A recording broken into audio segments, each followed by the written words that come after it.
Large American online platforms have become seas of racism, misogyny, anti-Semitism, Islamophobia, and hate in all its forms. And they're being used by criminals to harm our children. My government will act.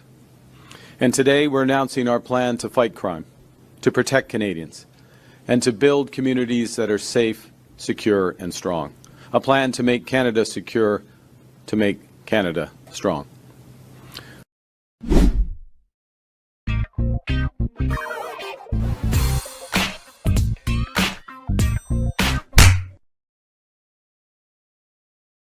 can't handle the truth. Resolve to resist.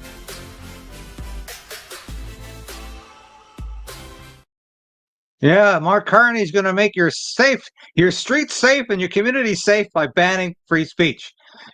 You heard it. He's using the same language as Pierre Poilievre does when he talks about locking up real criminals. Mark Carney is talking about online harm. He's talking about free speech being abrogated. He's talking about so-called hate speech being banned. He's talking about thought crimes.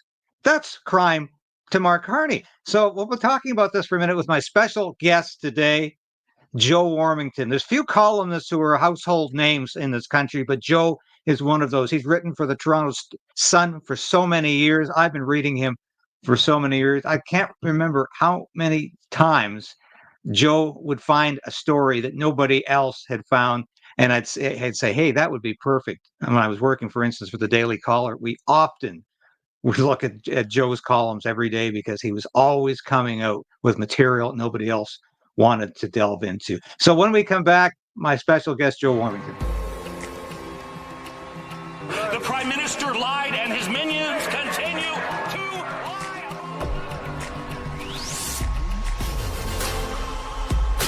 We need political change. But we also need to resolve to resist.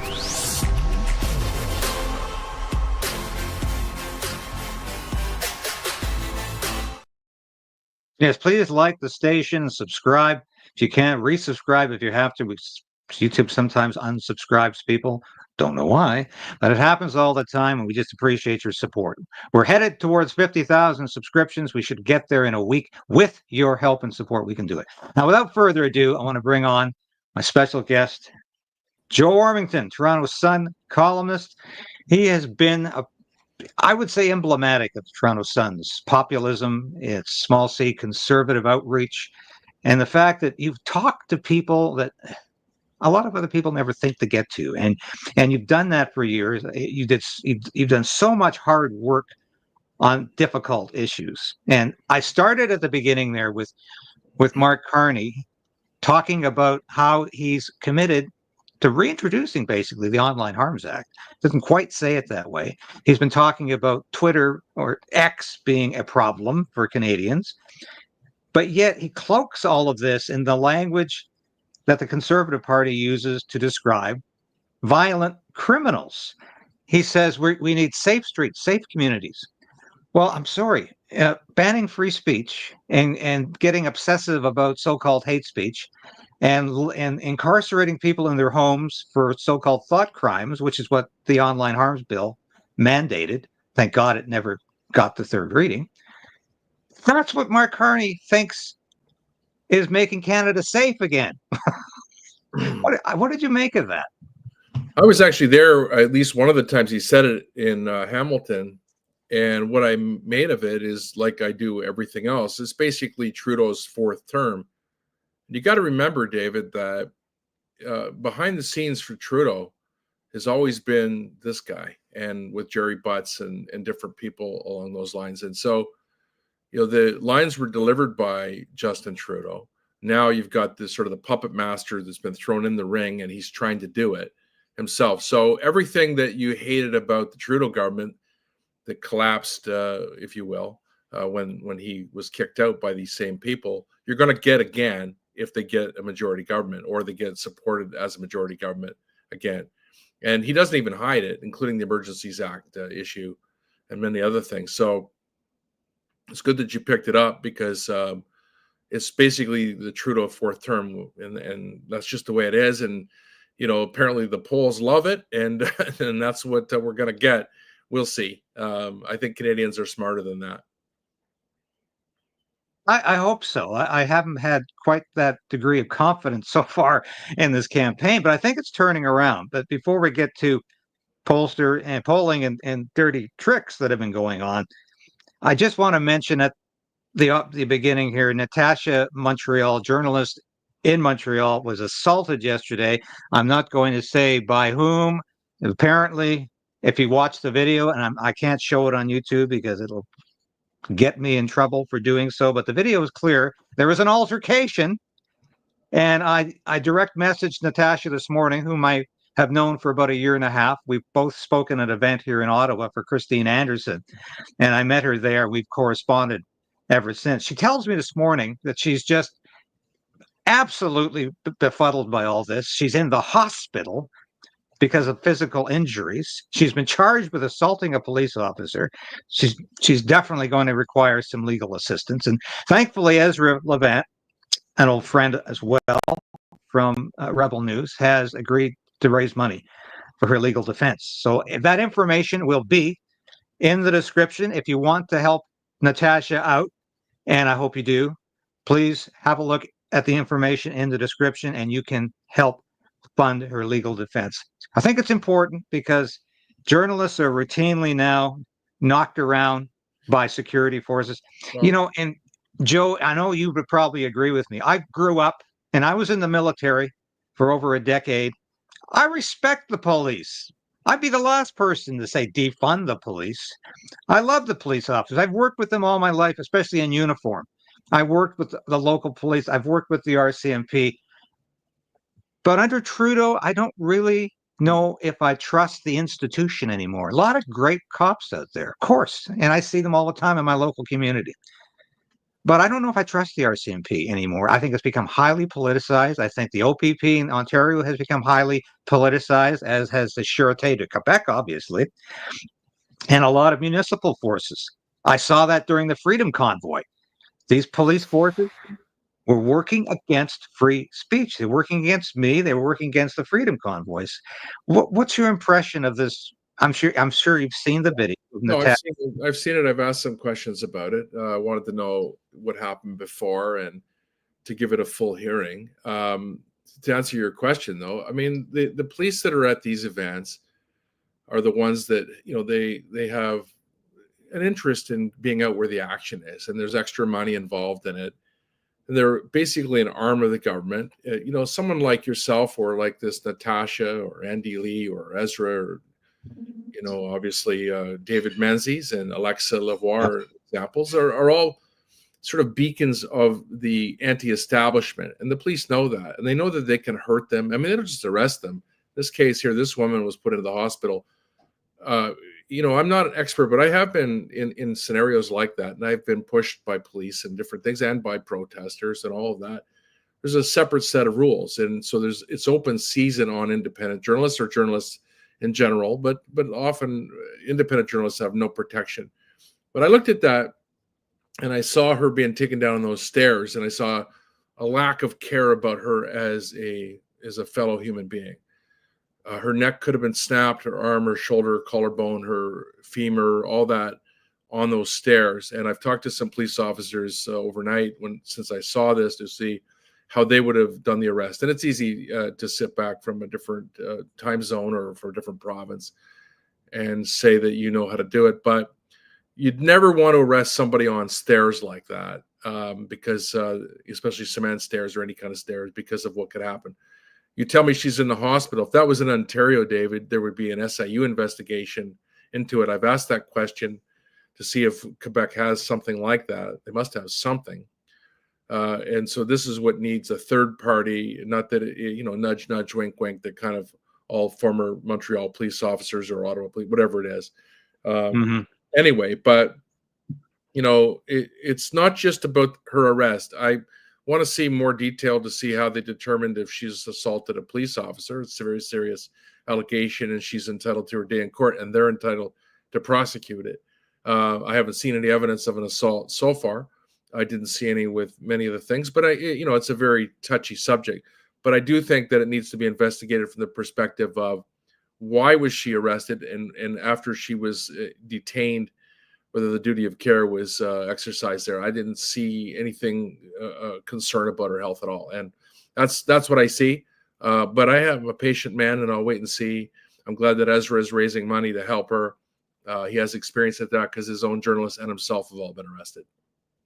Yeah, well, Ezra certainly does have experience at raising money, and Dave Menzies has been in hot water everywhere he goes. He seems to be. Well, David Menzies is a good example because when Trudeau was there, there's several instances famous, but the most famous or most egregious one was he was standing. It was around Christmas time, and he was standing on a sidewalk, and they came over, and he was joking with the officers. Originally, somebody told them to take care of him, and Lincoln Jay was the photographer, and Menzies was taken and pressed up against a wall very, very hard. Similar, although she was on the stairs, he was against a wall, and he was in hospital too, and he was off work for 6 weeks, and basically it almost killed him.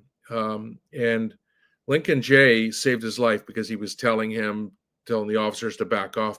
And I think you could hear Alexa Lavoie doing the same. She saved the life of Natasha.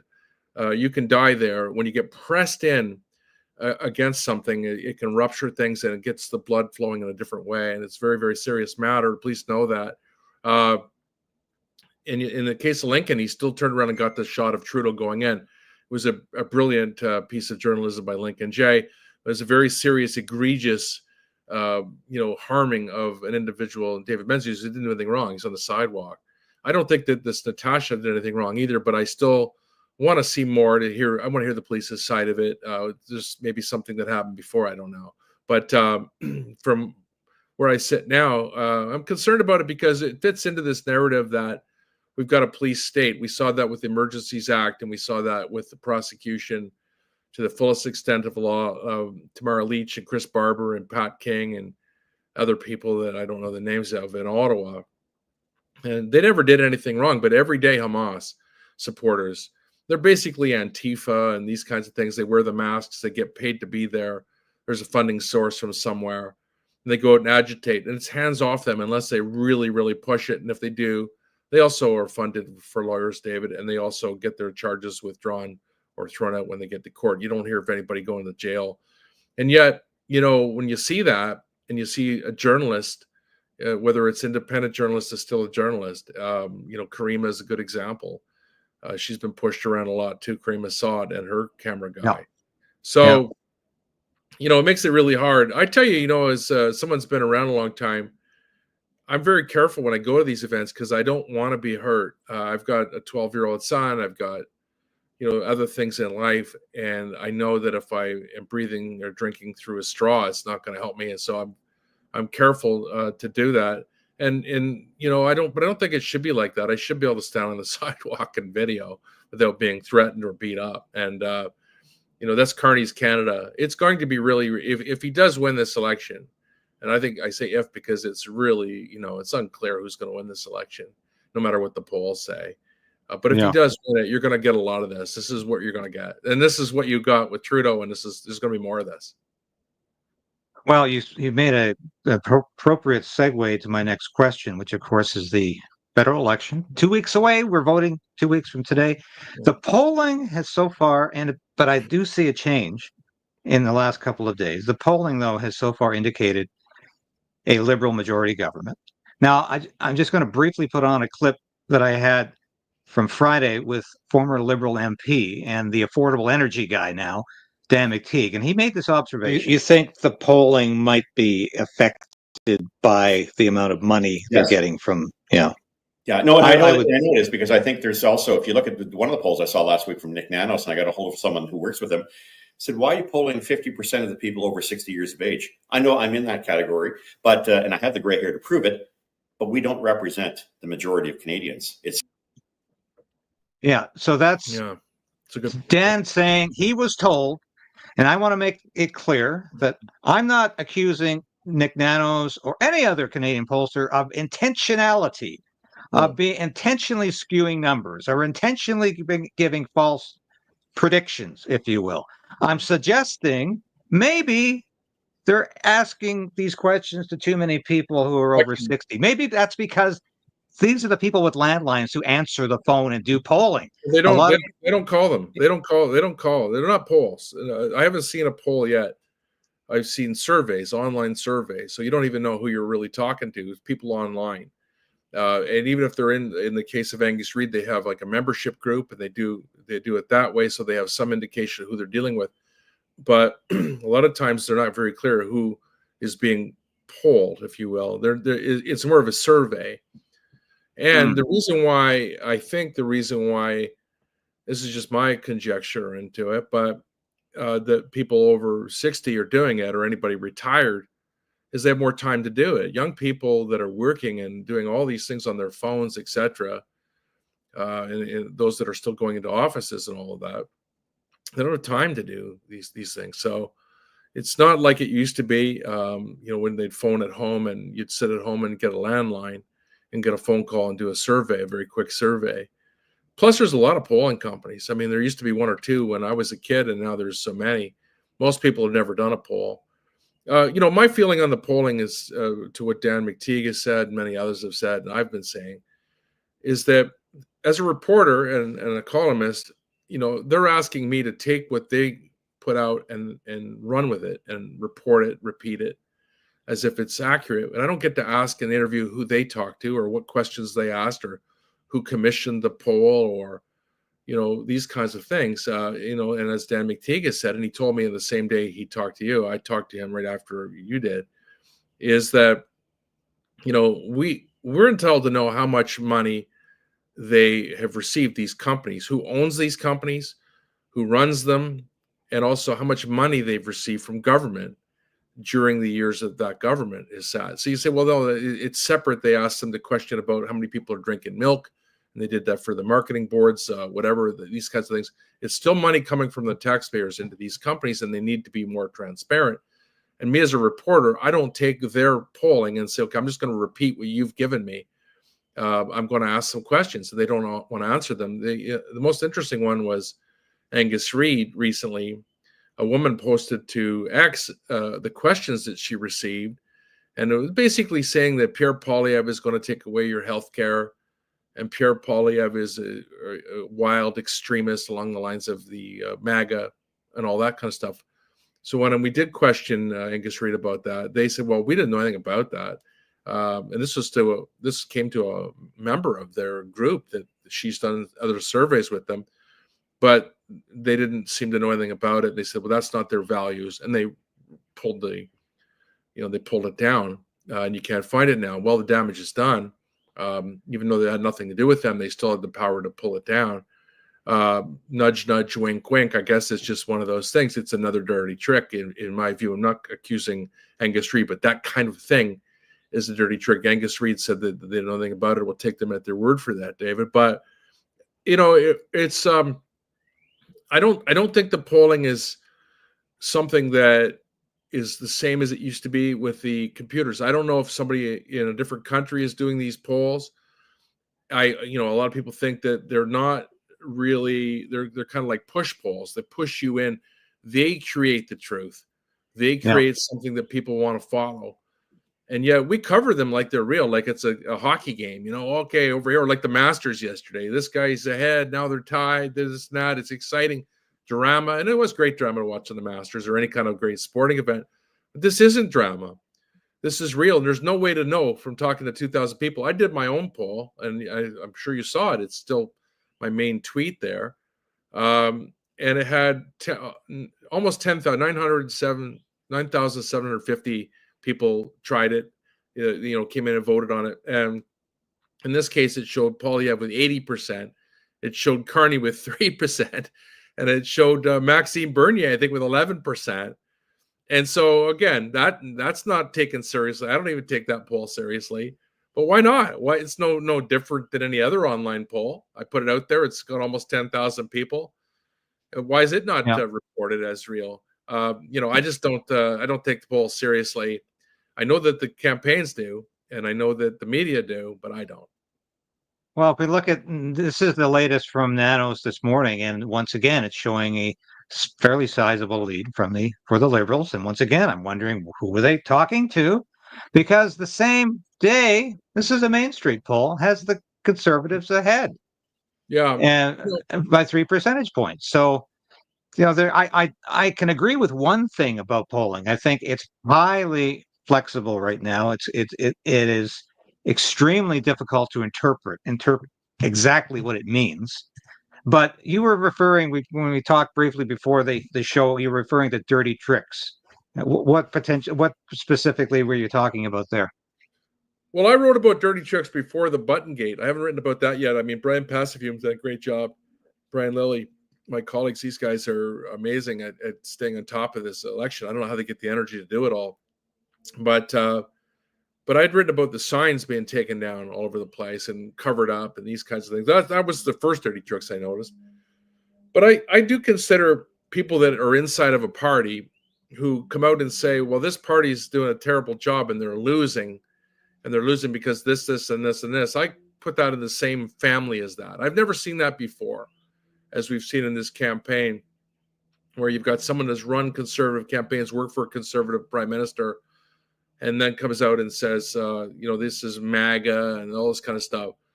And so I think you have to be really careful as the audience to not be sort of, you got to think for yourself. As I mentioned, I have a 12-year-old son, and that's what I teach him the most. You think for yourself. Don't worry about what someone else is telling you, what to do or how to perceive something. What do you see? And how do you feel about it? Look at when people can't pay their mortgages and they can't feed their families and go to the grocery store. It's a nightmare going to the grocery store right now. I don't think they have time or for romance. There's no romance in this. I mean, there's no like, oh, well, JFK or, Obama mania or Trudeau mania from the 60s. There's no time for that. You can't pay your mortgage. And so, I don't think people are going to follow along with someone who's sitting there with, millions of dollars in the bank telling you that this guy is no good or whatever. So I think there's been a lot of that in this campaign. And I'll tell you something, the reason why I think you're seeing this, but, I saw this thing with this Adam Van Koeverden, who's an Olympian and all that, and he's been the member of Milton. He's 5.5 years. He's 6 months off that sweet pension that Jagmeet, and the reason we're in this mess is because Jagmeet needed his pension, and he got it, and so, now we're here. Election should have been a year ago. But he was at a mosque, and he was saying things, here we are on Passover weekend, that, genocide in Gaza. You saw Carney say that. I asked Prime Minister Carney, I say Prime Minister with respect, but I still consider him kind of an interim Prime Minister, but he is technically the Prime Minister. I waited in Hamilton for him to come out, and you can look on Twitter, and I've written about it too, where I asked him about what Netanyahu had said about his comment about the genocide. He didn't answer that question. He still hasn't answered the question. And now we see Adam Van Koeverden saying we're going to do what we can to stop the genocide. And so it's suggesting that Israel is, inflicting genocide on Gaza, with never mentioning October 7th and all the people that were slaughtered there, and never mentioning that Israel is fighting for its own survival, and also just, not telling any detail. So I consider that dirty tricks. It's all designed to try to pull votes from different groups, if you will, demographics, because I don't think they're as confident in these polls as people think. And I think sometimes the polls are doing the same sort of thing. So it's complicated. You do have to be really thinking about this. You know what? The debates are the key. And you know that. You've talked about that on this show. You've talked about that on other places. Mm-hmm. The debates are the key, because you get, both of these guys are not really known entities, even though Poilievre has been around a lot longer. Carney, no one knows him. I mean, they look at him, you don't really know him. As he's talking, he seems like a serious person on one hand, and then on the other hand, a couple times he's done humor. I noticed it's belittling kind of humor, but I kind of think that it kind of works for him. He's somebody that's got a lot of power and money, and he's connections, and he's gone places, but you don't kind of know his nuances, if you know what I mean. And Yeah, Polyev too. yeah. Polyev too. I mean, he's a big makeover from what we know him as. I mean, he had the glasses and he was, so good on his feet in the House of Commons. And now he seems like a leader. He looks the part. He almost looks like Trudeau sometimes.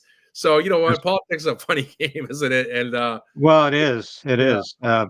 But you're talking about reaching out to constituencies to win this election, and I think Pierre Poilievre is doing that brilliantly. And I don't often say that about everything in this campaign. I think they've made some stupid mistakes. The Conservatives have made some very stupid mistakes in this campaign. But I think one of the things they're doing right is reaching out to blue collar workers, reaching out to unions, labor leaders.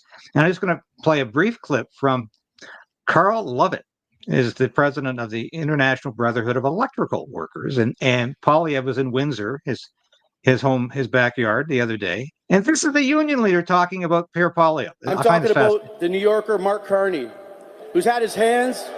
Yeah. That man had his hands up the back of Justin Trudeau's shirt for a long time, wiggling his fingers and moving his lips.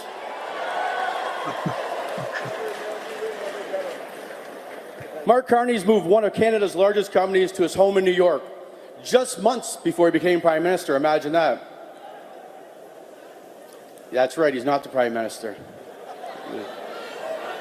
And what kind of company was it that he moved? It was Canada's largest asset company. We all know the people holding those assets, billions in assets. They got mega rich from Canadian inflation, and Carney, he himself made hundreds of millions of dollars off the deal. Yeah. And Justin Trudeau, we know he's not smart. He's not smart at all. If he was, he wouldn't have those people around him. Mark Carney was pulling all the strings. But why? Because Mark Carney was profiting big time from inflated assets, all off the back of you Canadian workers. And Carney swiftly moved his company to New York as soon as Trump became the president. Now, I could go on and on with that, but this guy, once again, a labor leader, and what I thought this was reminiscent of, and you often don't get context from a lot of young journalists because they simply don't know their history, and especially young so-called journalists on YouTube. But this reminded me of the 1972 campaign for Richard Nixon, where he won the largest majority of electoral college votes in history. Every state. The only thing he didn't win was the District of Columbia, 72 election. And Nixon got what was called the hard hat vote in 72. Why? Because they were concerned about crime in the streets. They were concerned about a lot of social issues. They were concerned about how crazy George McGovern was, the Democratic nominee. They were really concerned about the future of America. And this is what I'm seeing today. In 1984, there were the Reagan Democrats who propelled Reagan to a huge majority. And that is what Pierre Poilievre is doing in this election. He's reaching out to blue-collar workers who are really worried about the fate of our country. And I think that's why one of the reasons the NDP support is collapsing. I don't believe it's all going to the Liberals. I think a large part is going to the Conservatives. What say you? No, I think it's a good analysis. I mean, I've said that too, is that, and I don't think that Poilievre is reaching out to the labor unions as much as they're reaching out back to him. They see that as the only opportunity. Look, you've got this kind of like public money, taxpayers' money economy, which is what Carney's talking about, what Trudeau's talking about, where you, and even Doug Ford in Ontario, take billions of dollars and throw it out there, and it's more debt. And you've got Poilievre talking about trying to find ways to get energy flowing. Obviously they're going to have to make a deal with the Trump administration at some point. I think it's starting to head that way. And, be realistic about, growth doesn't come from government down. It's the other way around. And labor realizes that. They see their shifts going. They'll tend to go more NDP if it's going into kind of like a welfare state scenario. They want to make sure they get their major piece of that. You saw Carney during this campaign say, well, we're going to, suspend things and throw money over towards labor. But labor wants to work and they want to, build things and they want those good paying jobs. And that's what Poilievre has always been about. Again, it's hard to know, but I've always felt that this is going to be, and I still think that Poilievre is going to pull this out because of these reasons that you've raised today. I never really bought into it. And again, I'm just one person's opinion. And I go on the ground. In the air, the polls are saying, I know there's this Main Street poll today, maybe it'll swing differently, but in the air it says one thing, and on the ground it says another thing. And that clip you just showed, that's the ground. That's where the workers are. That's where the families are. That, you know, it's so expensive when you've got children, whether it's hockey or just anything, you know, if you want them to take music lessons or go to summer camp, these things, people can't do it. They're on their credit cards. They're into their lines of credit. Their mortgage rates went up, a lot of people. Now the rates are down. It makes it even worse because people like myself have locked in to higher rates that we can't afford, and now the rates are down. People don't want to be played with like this. And so that's why I think that Poilievre is going to pull out this election. I've said that from the beginning of it. Nothing would surprise me, but I don't believe for a minute what's in the air. I look at what's on the ground, and that's why I go out to things as much as I can, as expensive as it is, like $30 to park and all these things. At least gas prices are down a little bit. Interesting too about the gas prices. It's interesting that one of the polling companies said that 55% of Canadians thank Mark Carney for that. Well, you know, I guess he did remove it, but it was Pierre Poilievre the reason it was removed. He's the one that's been pushing axe the tax and all this stuff, carbon Carney and all that for all these years. And then the other guy pulls it down. As you said earlier, David, the best part that you need to know about Carney is he's going to vote for Poilievre because he's certainly taking all his ideas. Yeah. No, that is so true. If you watch my interview the other day with Dan McTeague, you noticed as well, we talked about the electric vehicle crisis. And I find this so apropos. Yeah. And I find it ironic that Doug Ford, whom I don't have a lot of time for anymore, I think he's a faux conservative. I think he's been in Trudeau's pocket. He endorsed and supported the Emergencies Act like no other premier. And now, of course, he's reluctant to even support Pierre Poilievre. And even cabinet ministers or MPPs need his permission. Mr. Freeland, I mean, he loves the Liberals. He's become a Liberal. When he first came in, he talked about protecting Sir Johnny MacDonald. I wrote about that. He wrote the letter to the mayor of Victoria, said, if you don't want your Sir Johnny MacDonald, send it here. We'll display Sir Johnny somewhere here. And of course, for the last 4 years, the Sir Johnny statue at Queen's Park has been covered up in a encasement. It's just and there's your story there. Yeah, disturbing. You know, Doug is abandoned. He had a tough time. I covered him in the beginning, and they were really coming after him. He likes it a lot better over there with the CBC, the Toronto Star, and all this love that he's getting. And so, yeah, it's. I can't remember your first point, but we kind of went over to Doug Ford. What was the first thing you said? Well, I said he's. Let me just play this clip because I meant to get this in. This is Doug Ford admitting that the 500 layoffs at the Ingersoll electric vehicle plant are nothing to do with the Trump tariff. It's because people aren't buying these cars anymore. From the president of General Motors that I spoke to, it's going to be about 500 employees. It has nothing to do with the tariffs, he said. The volume is not there. People are not purchasing like they thought they would. So they have thousands of vehicles sitting there. We're going to make sure we support the workers and make sure that we get government, especially Canada Post, to pick up some of these vehicles because that's what it's geared for. Yeah, sure. You know, more false economy. And it's interesting because he doesn't say, well, I guess I got it wrong. I'm Doug Ford, I'm premier, and the billions that we put towards these batteries, it's not worked out, and don't worry, everybody, I'll get the money back for you. That's what he should say. He should say, I'm sorry. Have you ever heard of this BYD? Are you following that? Do you know what that is? BYD. It's a Chinese company that makes these kinds of vehicles. They can do it for $10,000 to $12,000. There's a big plant being built down in Mexico. It's actually halted thanks to President Trump. All of this tariff stuff is about that, and everybody missed that. If that had ever been allowed to finish, and it still may, who knows? BYD stands for Build Your Dreams, and it's a Chinese company. And the car, I don't know if they're any good. I've heard different thoughts on it. I remember when the Hyundai came out with the Pony back when I was a teenager. My uncle had one, and he couldn't wait to get rid of it. Now everybody loves Hyundai. You start somewhere. They have a big control of the market in the case of Hyundai, and BYD could take out Tesla for sure, and it could take out General Motors, Ford, and everybody else at $10,000 and $12,000 when people are hurting. So a lot of this is about that car. And as far as the battery thing, it doesn't help us to not have gas. Yeah, I think you have to move in a direction, some of the hybrid ideas and different things, but you can't force a market to do something. I was thinking of this the other day about, remember they were forcing everybody to say, don't eat a beef burger. This is the way it is now. When have you ever heard of anybody ordering a non-beef burger? You know, it just doesn't happen. The burger places are selling burgers again. They try to force stuff on you, whether it's gender, or whether it's religion, whether it's cars, or whether it's a vaccine, whether it's politics. They tell you how to think. And it doesn't always mean that people will think that way. They do it by force. And so I think, what this election will show is whether the society has gone to this route where it does what it's told, or whether it does what it feels. And, the only thing you really got is that vote. And that's, you don't have to tell anybody how you voted. It doesn't matter what kind of bullying that comes your way. And online, you can stay off online, but you can go down there and vote. And they want you to vote a particular way, and they want you to feel bad about yourself if you don't vote that way.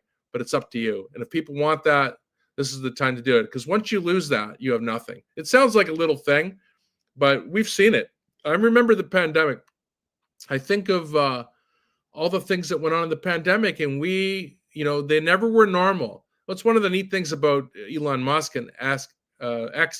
During the pandemic, every time you put a tweet up, you're worried about being canceled or getting fired, or you might remove it an hour later and go, did I go too far? You don't feel like that right now. Free speech it's like peace.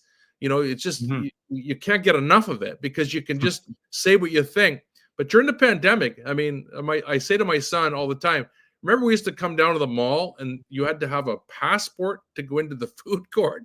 You couldn't go in there. Or to go to the hockey. I remember going to the hockey game at Port Credit Arena. They had like police there, airport security, and all these sort of glassed in screens, like you're going through customs into another country, and people lined up to show their passports. And of course, I'm not doing that.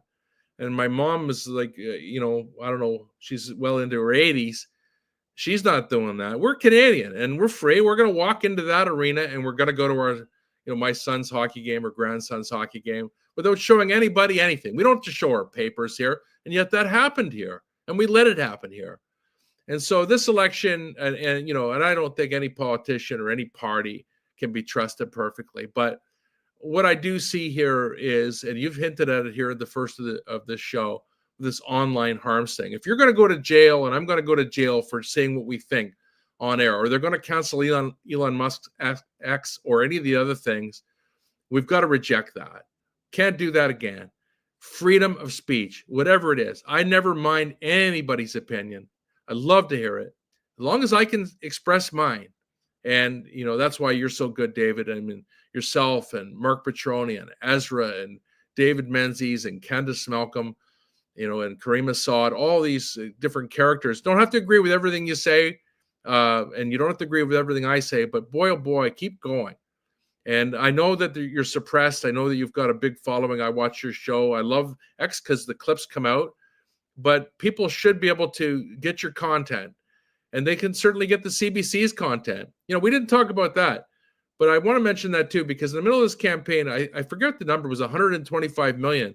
And then I see some clips that maybe they've already got some of this money and they've been pledged more. That's another dirty trick inside of the campaign. That's another campaign influence with tax money. I don't agree with that at all. Media is supposed to cover things, but it's not supposed to be getting taxpayer influenced money in the middle of a campaign. Others can debate it, but I don't like that kind of thing. Yeah, well, that's exactly what happened. The money that I say is extorted from social media platforms like Meta, and it's being redistributed to Canadian media. That happened like a day or so after the election call. So all of these subsidized media platforms out there that have already been subsidized are getting more money from, I think it's C-18. Bill C-18 brought in the money from Meta, and I'm surprised. Like, I read a daily column, and luckily I've got the X, so that allows me to get my column out there. Obviously I work for Legacy Media, and we've got our audience and all that, but I can't put it on Facebook and other things too, Instagram, I think, or other ones. But Facebook's the big one. So what kind of society is that? So what I'd sometimes do if I get if I buy the paper, and I do buy it here or there, I take a picture of it and they put that on there. It seems to be able to stay on there. But the electronic form of it, which could get out to millions of people. Interesting, when I was when they canceled the bourbon, all that at the LCBOs, I went to it was kind of a show trial that, everyone's there, the media, and they were taking it off the shelf, and all the big TV stations were there, and I was there with my little phone. Here it is here.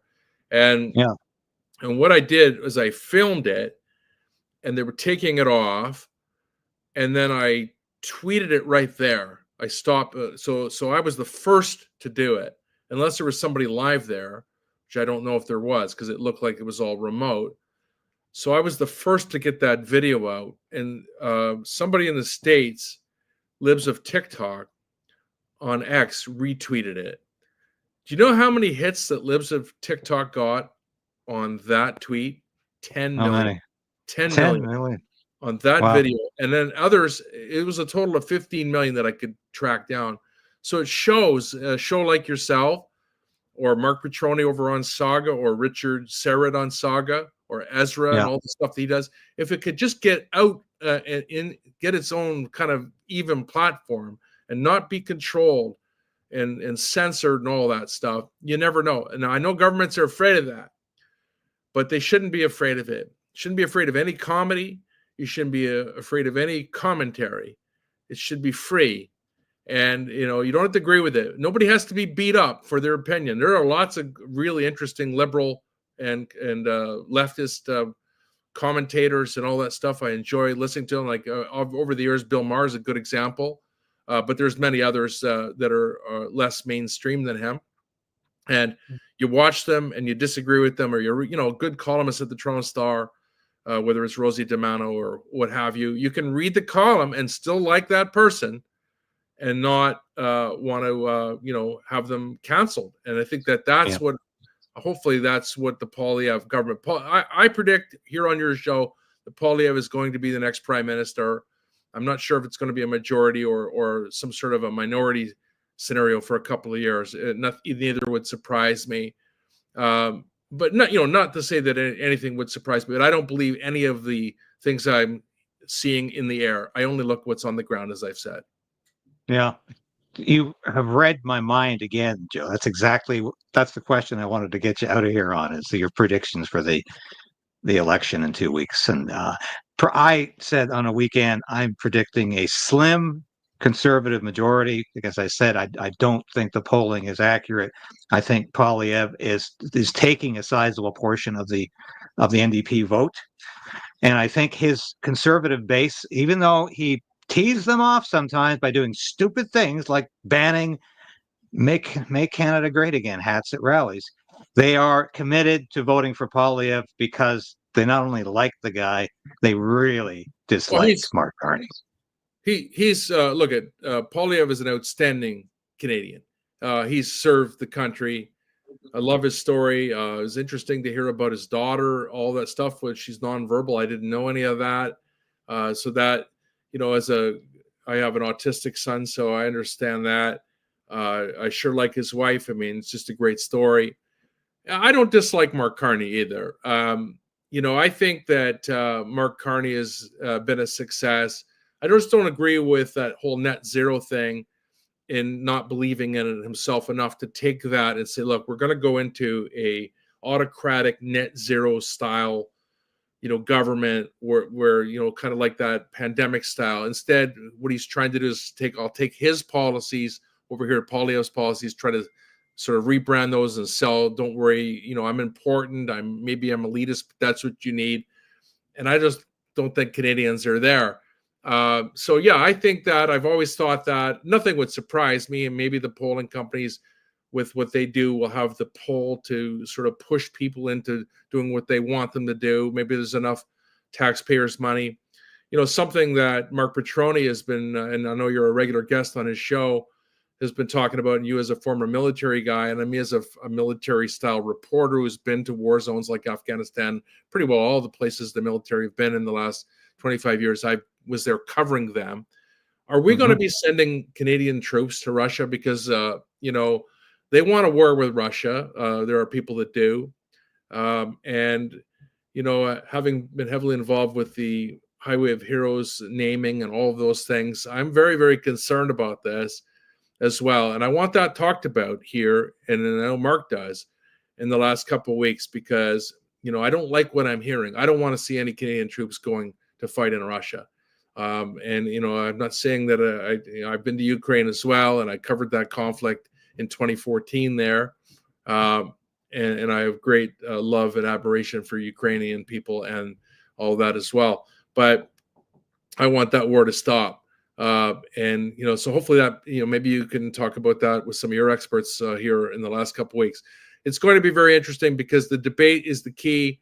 Once the debate comes out, the polling after that will matter. It'll be closer to what it really is. And, you know, I predict it'll be Poilievre. I think you might be right on that slim majority, or even if it's close to that, he'll be able to govern for a couple of years that way, because they won't go to a regular election as quickly, although we thought that back in 79, 80. You know, we were a little younger in those days, but I remember it well. So you never know. But yeah, it's you can tell by the way the Liberals are running their campaign. They're you know, they're trying to make things look a particular way, but they know it isn't that way. And you know, we're not stupid. We cover the country. You know, we're out here where the people are, and we talk to them. We don't just email them or whatever they're doing with these polls. Yeah, no, right on. And you're 100% right on Ukraine. I come from a Ukrainian heritage. I am 100% opposed to this war. The closer we get to escalation, the closer we get to direct NATO involvement, the closer we get to World War III. It's that simple. And I've invited Colonel Doug McGregor. I don't know if you ever watch him. He's been on Tucker quite, and he's on Redacted virtually every week. I'm trying to get him on the show this week or next to talk about that. I think that's the weakest link in the Conservative Party platform, is to continue this war in Ukraine aimlessly until. I don't know how much time we've got, but I remember the Mark Norman situation. He might be a good guest for you too. I don't know if you've had him on. I've never, but I remember when he was in trouble for the sale of the submarines or whatever it was. They had him on some weird thing, and he was charged in that. And that was a political thing. And the night that happened, I was actually with retired Lieutenant Colonel Tony White, who he was the military media guy, and that's how I got to know him. I went Tony White's an old friend of mine. Yeah, it's the greatest guy, one of the greatest guys. He should be back in the military. He works on the F-35 project now. He worked in NATO for many years. I went to Afghanistan with him, and he arranged for me to go to Ukraine. But I remember him saying to me, he was in Toronto at a conference, and we went for dinner, and then we went over to the Sun newsroom when there was a newsroom. There was a rim and a desk, and they're putting the paper. It's always exciting no matter how long you're in the business, there's nothing like that, to see them put the paper out. And the Mark Norman story had broken, and I remember Tony White saying to me, I went to RMC with him. He left RMC to go a different route, but he became an admiral. And he said, there's no way in hell that this guy had broke the law. He's as straight as you get. And so we took the story, went and saw the editor. We took the story and we added in a couple of paragraphs that said, these charges have not been proven in court, and a little bit about Mark Norman's background, which Tony told me. And we also put it on social media. We're the only ones to do that. It was only because of Tony White. I learned a lesson there, though. And it's a valuable lesson. And obviously we know this, you try to get both sides of the story, but when you see a government pushing something and you see they really, really want to make this point and they want to drive it home, and this they flood the zone with it, slow down a little bit and say, wait a minute, we believe in due process. And let's be really fair here. And in the case of Mark Norman, all those charges were withdrawn and thrown out, and they were all bogus. And the people that brought them are the people that are still running the government now, just like the same people that are running us during the pandemic, and the same people that screwed up the relationship with the Americans to have our trade at a point where we're about to, sort of slip into the abyss. These are the Yeah. people that are not held responsible. As many other things, whether, I remember going over down there with that Wii scandal and getting the picture of the guys coming out with the boxes. Remember that, with all their stuff out of Mhm. there? What the Yes. hell was that? I mean, there's so many Exactly. things that have happened. We need a change, in my opinion. You can have your own opinion. We need a change. I'm not saying that this Pollyanna thing and there's a perfect prime minister and government, but there is a group of people that are the government in waiting. It's their time. It's up to Canadians if they want to do it. And this is not promoting a party. You vote for who you want. But I'm just saying, from my analysis, we need a change. We And need that's to the change, best thing Sam. for government. Liberals, conservatives, and NDP, because I think you're going to see a change there too. There's some exciting NDP candidates for leader to come. So that's what's great about politics, is you get a renewal, a refreshing, new opportunities, new people. And Mark Carney is not a change. He's the status quo, I think, as we've said. Anyway, we've got to get you out of here on that one, Big. Thank you so much, Joe, for taking all of this time this morning. I tell you, I have admired your writing for decades. I don't know, as I said, I don't know how many times you've written stories that I have used as well, and the media agencies I've worked for over the years. You're a friend of the military, always have been. And thank you for that. And by the way, Tony White and I were both in Air Force Public Affairs together, and we worked in Ottawa, in Winnipeg, and various places. And yeah, great guy, great officer, fine individual. And Oh, you yeah. are one of the. Yeah, you are one of the I want to best. thank you for your. I want to thank you for your service as well. I do enjoy your work. I mean, I met you at the Tamara Leach trial. I saw you sitting there, and I had to come over and say hello. And Yes. You're a very unique person, because you've got all this background experience, and yet you have convictions, and yet you're just, you're almost like a loaded weapon, in that it's very hard to debate you, because you know your stuff so well. Now, I'm more of a street guy, and I appreciate what you said. Of course, you're only as good as your last column. Like, I don't know what to write about today, but that's okay, because what I try to do is to make sure that I'm thinking for myself. I don't want you to think like I think. I just want to present it, and I want to do it in a fair way. I'm not a partisan type guy, and I don't hate people. I don't hate Mark Carney, and I don't hate Marco Mendicino and all these guys.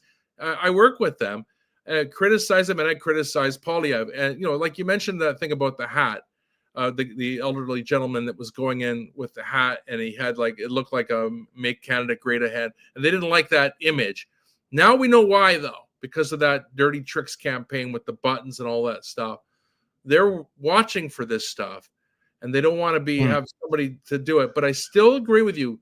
Lighten up on it. Let people be people, and let them, they can vote for Donald Trump and like Donald Trump if they want to, and they can vote for Polyev if they want to. This sort of group that say, you have to think like us or we're going to cancel you. The only way to stop them is to tell them to get lost. And that's exactly what you do. And that's what I try to do. And all the other great journalists that we mentioned here today, they do that too. They don't pay attention to the man. Just do what you think and let the public decide what they want to do. Precisely. Joe, thanks for joining me today. This has been a fascinating and a rewarding conversation, and you're welcome on this show any day of the week. Thank you very much. Thanks for joining me. Bye for now. That was Joe Warmington, political columnist for the Toronto Sun. Fantastic writer, courageous writer, and I hope you enjoyed this conversation with him today. Thanks for joining me here today on Stand on Guard. God bless you, God keep you, and Godspeed Canada and you. I'm David Krayden, and I'll be back again.